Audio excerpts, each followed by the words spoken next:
दोस्तों, आज की वीडियो बहुत ज्यादा ज्ञानवर्धक और धन प्राप्ति का मूल मंत्र है।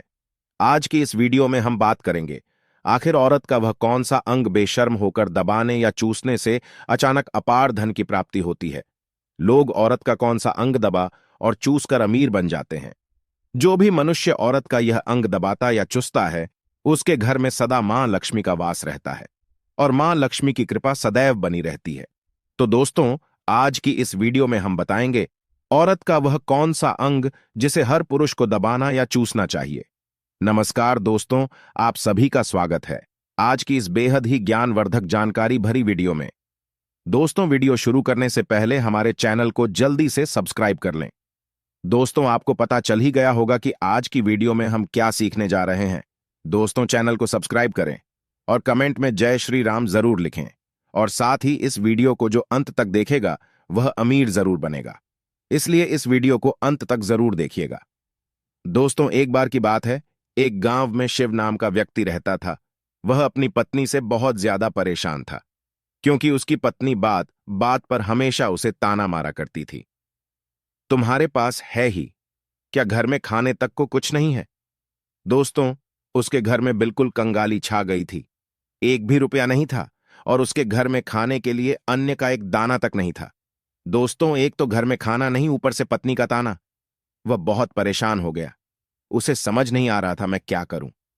एक दिन की बात है, शिव अपने घर से एक सुनसान रास्ते पर निकल गया। वह उस सुनसान रास्ते पर चल ही रहा था कि उसे एक साधु तपस्या करते हुए दिखाई दिए। वह उनके पास जाकर बैठ गया।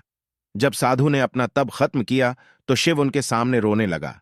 साधु ने शिव से कहा, पुत्र, तुम्हें क्या दिक्कत है? तुम क्यों रो रहे हो? आखिर तुम्हें क्या परेशानी है? तब शिव ने साधु महाराज से कहा, हे महाराज, मेरी एक पत्नी है जो कि मुझे रोजाना ताना मारती है। मैं गरीब हूं तो मैं क्या करूं, कितना भी कुछ कर लूं, लेकिन धन कमा ही नहीं पाता हूं। अभी तक एक छोटा सा धंधा था, वह भी पत्नी के क्लेश की वजह से चौपट हो गया। वह दिन रात मुझसे झगड़ा करती है। अब तो मैं दाने दाने के लिए परेशान हो गया हूं। हमारे घर में खाने के लिए कुछ भी नहीं है, इसके अलावा पहनने के लिए वस्त्र भी नहीं है। लेकिन मैं अपनी पत्नी को समझाता हूं कि वह मुझे ताने ना मारे, मुझसे झगड़ा ना करे, लेकिन वह बिल्कुल भी नहीं मानती। साधु जी, इसी वजह से मैं बहुत ज्यादा परेशान हूं। इसी वजह से मैं घर छोड़कर यहां आया हूं। वह साधु जी कहते हैं, रो मत बेटा, मैं तुम्हें यह काम बताने जा रहा हूं। तुम्हें औरत का सिर्फ यह अंग बेशर्म होकर कर दबा और चूस लेना है। अचानक तुम्हारे घर में धन की प्राप्ति हो जाएगी। तुम देखते ही देखते अमीर बन जाओगे। साधु जी कहते हैं, जो भी पुरुष औरतों का यह अंग दबाता या चूसता है, उसके घर में कभी भी धन की कमी नहीं रहती है और ना ही उसके घर में लड़ाई होती है, या जो भी व्यापार करता है उसमें हमेशा तरक्की होती है। साधु जी ने कहा, अब मैं तुमको औरत का वह अंग बताने जा रहा हूं, इसे ध्यान से सुनना और अपने जीवन में इस पर जोर करना। तब शिव साधु जी महाराज की बातें बहुत गौर से सुनता है और कहता है, जितना जल्दी हो सके मुझे यह बता दो।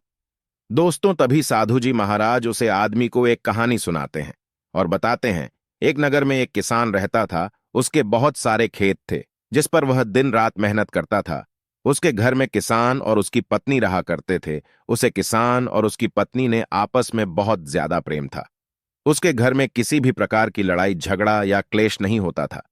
इसी वजह से उसके घर में सदैव मां लक्ष्मी का वास रहता था और उसके खेतों में इतनी ज्यादा पैदावार होती थी कि वह दिन प्रतिदिन और अमीर होता जा रहा था। उस किसान और उसकी पत्नी ने इतना प्रेम था कि आसपास के लोग उन्हें देखकर जल जाया करते थे। धीरे धीरे उसके पूरे गांव के लोग जान गए, किसान और उसकी पत्नी में बहुत ज्यादा प्रेम है। धीरे धीरे यह बात उस नगर के राजा तक पहुंच गई। दोस्तों, किसान और उसकी पत्नी की बात जब राजा के पास पहुंचती है तो राजा भी उसके प्रेम की काफी ज्यादा तारीफ करते हैं। वह सभी से बताते हैं कि हमारे नगर में एक किसान और उसकी पत्नी रहते हैं, जिनमें कभी भी लड़ाई झगड़ा नहीं होते हैं। उन दोनों में आपस में इतना प्रेम है कि मैं ऐसा अपनी जिंदगी में कभी भी नहीं देखा। एक बार की बात है, राजा पूरे नगर में डिंडोरी पिटवाते हैं कि इस नगर में जितने भी लोग हैं वह सभी अपने घर में घी का दिया जलाएंगे। राजा की पत्नी पूछती है कि आप ऐसा क्यों कर रहे हैं, सबके घर में घी का दिया क्यों जलवा रहे हैं? राजा अपनी पत्नी की बात सुनकर कहते हैं, दीपक प्रेम की निशानी होता है। जिसके घर में घी का दीपक जलता है उसके घर में सदैव प्रेम बना रहता है। और मैं चाहता हूं कि जो प्रेम किसान और उसकी पत्नी के घर में है वह हमारे पूरे नगर में रहे। इसीलिए मैं हर घर में दीपक जलवाना चाहता हूं। दोस्तों, राजा के सैनिक जाते हैं और हर जगह नगर में ढूंढी पीट देते हैं और कहते हैं सभी के घर में रात भर घी का दीपक जलना चाहिए।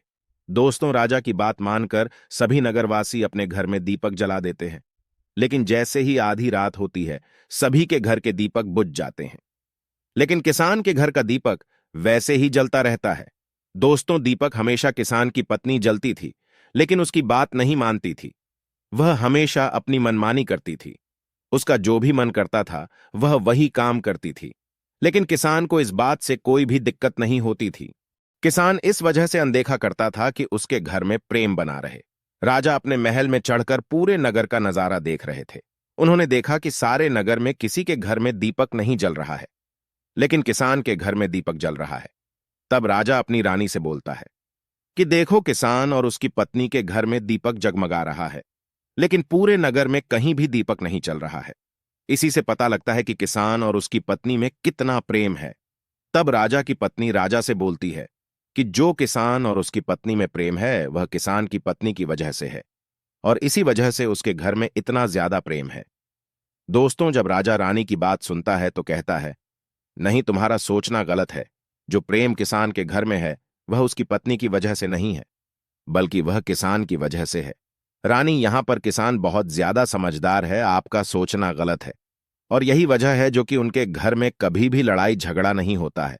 दोस्तों, राजा कहता है किसान समझदार है और रानी कहती है किसान की पत्नी समझदार है। दोस्तों, इसी तरह कुछ देर चलता रहा। राजा कह रहे थे किसान समझदार है, रानी कह रही थी किसान की पत्नी समझदार है। इसी बात को लेकर राजा और रानी के बीच काफी झगड़ा हो गया। इसके बाद रानी ने राजा की दाढ़ी उखाड़ ली और राजा ने रानी को उठाकर पटक दिया। इसके बाद राजा कहता है, हम लोगों को झगड़ा करने की जरूरत नहीं है। क्यों ना हम किसान और उसकी पत्नी की परीक्षा ले ले। सारा दूध का दूध और पानी का पानी हो जाएगा। लड़ाई करने के बाद इस बात पर राजा और रानी दोनों सहमत हो गए और दोनों की परीक्षा लेने के लिए तैयार हो जाते हैं। तब राजा अपने महल में जाता है और एक पुरुष सैनिक को बुलाता है और पुरुष सैनिक से बोलता है कि तुम किसान के पास जाओ और जो जो प्रश्न मैं तुमसे बोल रहा हूं वह तुम किसान को बोल देना। वह पुरुष सैनिक बोलता है, ठीक है महाराज। वह पुरुष सैनिक राजा की बात सुनकर किसान के पास जाता है। उस समय किसकी पत्नी खेतों में गई थी, लेकिन किसान की कुछ तबीयत ठीक नहीं थी, इस वजह से वह खेतों पर नहीं गया था। इस समय पुरुष सैनिक किसान के घर पहुंच जाता है और किसान से कहता है, मैं राज दरबार से आया हूं, राजा साहब ने मुझे भेजा है। दोस्तों, किसान कहता है, बताइए मैं आपकी क्या सेवा कर सकता हूं। आप बैठ जाइए, मैं आपके लिए पानी लेकर आता हूं। तब वह सैनिक बोलता है कि नहीं, तुम कुछ भी मत लाओ, मैं राजा का सैनिक हूं, बस आपके पास राजा का समाचार लेकर आया हूं। तब किसान कहता है, ठीक है सैनिक, आप मुझे बताओ राजा साहब ने मेरे लिए क्या समाचार भेजा है। सैनिक कहता है कि राजा साहब ने यह बोला है कि यदि तुम अपनी पत्नी को छोड़ देते हो तो राजा जी आपको बहुत सारे हीरे जवाहरात और साथ में तुम्हारे जमीन से 2 गुना ज्यादा जमीन राजा जी आपको गिफ्ट में देंगे। इसके अलावा राजमहल का आधा हिस्सा भी आपको दिया जाएगा। लेकिन जो किसान ने जवाब दिया वह सुनने लायक है। किसान ने कहा, राजा जी अपना पूरा राजमहल मुझे क्यों ना दे दे, लेकिन मैं अपनी पत्नी को नहीं छोड़ूंगा। जाओ और अपने राजा से कह दो किसान ने ऐसा कहा है। सैनिक जाता है और राजा को सारी बातें बताता है। इस समय रानी वहां पर सैनिक की बात सुन रही थी। सुनने के बाद रानी ने कहा, आपने किसान की तो परीक्षा ले ली, लेकिन किसान की पत्नी की परीक्षा नहीं ली है। इस तरह से हम कैसे पता कर सकते हैं कि कौन समझदार है। इसके बाद रानी ने कहा, अब मैं भी किसान की पत्नी की परीक्षा लेना चाहती हूं। जब दोनों की परीक्षा हो जाएगी तभी पता चलेगा कि कौन समझदार है। फिर रानी ने भी एक सैनिक बुलाया और कहा कि मेरी बात किसान की पत्नी को बोलना और याद रखना। यह बात तभी बताना जब किसान वहां पर ना हो। सैनिक ने पूछा कि रानी क्या बात बतानी है, वह तो बताओ। तो रानी ने सैनिक को सारी बात बता दी। सैनिक किसान के घर जाता है और उसके घर में आवाज लगता है तो उसके घर से किसकी पत्नी निकाल कर आती है और कहती है, बताओ क्या हुआ, क्यों ढिंढोरा पीट रहे हो। तो सैनिक ने कहा कि राजमहल से आया हूं, मुझे रानी ने भेजा है। किसान की पत्नी ने कहा, बताओ किस लिए आए हो। तब सैनिक ने कहा, रानी ने बोला है यदि तुम अपने पति किसको मार देती हो तो आपको बहुत सारे हीरे जवाहरात रानी आपको देगी और साथ में राजमहल का आधा हिस्सा भी आपको मिलेगा। इसके अलावा जितनी भी आपकी जमीन है वह तो आपकी रहेगी ही, लेकिन उसकी 2 गुना जमीन भी रानी आपको देगी। यह बात सुनकर किसान की पत्नी तैयार हो जाती है और कहती है, ठीक है, यदि मुझे इतना कुछ रानी साहिबा देगी तो मुझे मंजूर है। मैं अपने पति को मार दूंगी। तब सैनिक पूछता है कि रानी को कैसे पता चलेगा कि आपने अपने पति को मार दिया है। तभी किसान की पत्नी बोलती है, मेरे घर में जो दीपक जल रहा है, जब मैं किसान को मार दूंगी तो उसे बुझा दूंगी, तभी आपको पता चल जाएगा कि मैं किसान को मार दिया है। अब सैनिक किसान की पत्नी की बात सुनकर राजमहल जाता है और रानी को सारी बात बताता है। किसान की पत्नी की बात सुनकर रानी बहुत अचंभित हो जाती है। राजा और रानी को स्त्री जात से नफरत होने लगती है। इस समय राजा अपने नगर के सभी लोगों को बुलाता है और कहता है कि मैं चाहता हूं कि मेरे और मेरी पत्नी की वजह से किसकी जान ना जाए। तुम लोग ऐसा करो, उसे किसके घर जाओ और सारी बातें बता दो और उसे किसान को बचा लो, वरना किसान की पत्नी उसे मार देगी।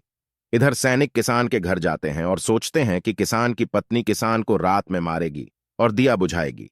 इससे पहले ही हम किसान के घर में पहुंच जाते हैं और किसको बचा लेते हैं। दोस्तों, जैसे ही राजा के सैनिक किसान के घर पहुंचते हैं तो देखते हैं कि किसान तो मरा पड़ा हुआ है। तो सैनिक किसान की पत्नी से बोलते हैं कि तुमने तो किसान को रात में मारने के लिए बोला गया था, लेकिन आपने अभी किसान को क्यों मार दिया? तब वह किसान की पत्नी बोलती है कि किसान को तो मुझे मारना ही था, रात में तो मुझे सिर्फ दिया ही बुझाना था, इसलिए किसान को तो मैं दिन में ही मार दिया है।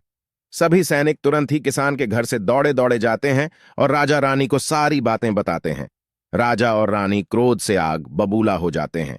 इसके बाद राजा और रानी किसान की पत्नी को बंदी बनाकर लाने के लिए अपने सैनिक से कहते हैं। सैनिक जाते हैं, किसान की पत्नी को बंदी बनाकर ले आते हैं। राजा किसान की पत्नी से पूछता है, ऐसा तुमने क्यों किया? तुम लालची औरत हो, तुम्हें पैसों से प्यार है। तभी किसान की पत्नी ने जवाब दिया और बताया कि मुझे तो किसान को पहले ही मारना था। वह तो मैं कोई बहाना ढूंढ रही थी, क्योंकि किसान की आदत बहुत खराब थी। वह मेरे साथ बहुत खराब व्यवहार किया करता था। तो राजा ने कहा, ऐसा क्या करता था किसान? तो किसान की पत्नी ने जवाब दिया, वह मेरे नाक का ऊपरी हिस्सा अपनी उंगली से हमेशा दबाया करते थे। इसके अलावा किसान एक काम और मेरे साथ करता था। वह किसान मेरे कान का पिछला हिस्सा अक्सर अपनी जीभ से स्पर्श किया करता था। राजा ने पूछा, यह बताओ, जब आप लोग गरीब थे तब क्या किसान आपके साथ यह काम करता था?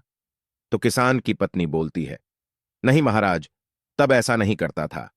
तब राजा ने कहा, मैं समझ गया कि किस ऐसा क्यों करता था। उसी समय साधु जी ने शिव से पूछा, तुम्हें कुछ समझ में आया औरत का कौन सा अंग दबाने तथा चूसने से लोगों को अचानक धन की प्राप्ति होती है? दोस्तों, यह उपाय बहुत ही कारगर है, इसलिए हमारे चैनल को सब्सक्राइब करें।